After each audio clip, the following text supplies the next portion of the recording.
Tu te crois libre de tes actes, de tes pensées, sous aucune influence? Alors, si tu veux rester dans cette conviction, continue à scroller. Cette vidéo n'est pas faite pour les gens comme toi. Mais si tu veux comprendre et même peut-être agir, suis-moi. Suis-moi dans des vérités prouvées et incontestables que je vais te donner. 1968, Jeanne Elliott, une institutrice américaine, décide de faire une expérience sur ses élèves. Elle leur explique que ceux qui ont les yeux clairs sont supérieurs à ceux qui ont les yeux foncés.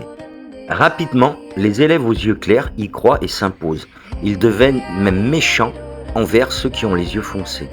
Des élèves aux yeux foncés pourtant brillants ont de moins bons résultats, tandis que d'un autre côté, ceux qui ont des yeux clairs et qui n'étaient pas spécifiquement brillants ont de meilleurs résultats.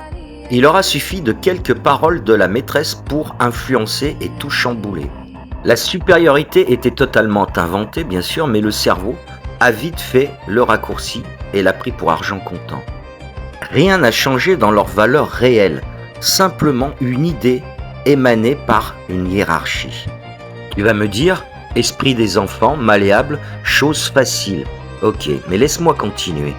Mais pour que cette vidéo ne soit pas trop longue, je vais te citer les références et tu pourras toi-même vérifier tout cela sur Internet.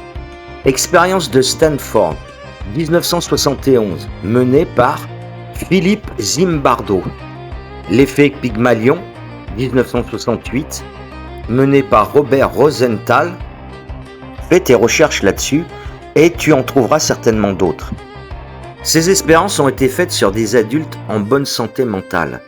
Ces expériences ont prouvé aux scientifiques que notre cerveau est fait pour s'adapter et survivre dans un groupe. Et survivre dans un groupe, c'est obéir ou commander, suivant le statut qu'on occupe, s'adapter et surtout ne pas être exclu. Donc, quand une autorité parle, quand une norme apparaît, quand un rôle est donné, le cerveau ne cherche pas la vérité.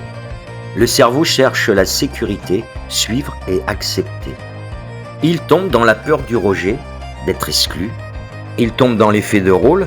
Dès qu'on te donne une identité, tu la joues.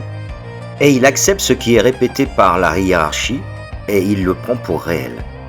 Donc l'humain n'est pas libre par défaut, il est conditionné, structuré, encadré. Et souvent, bien sûr, sans en être conscient. Tout cela est scientifique.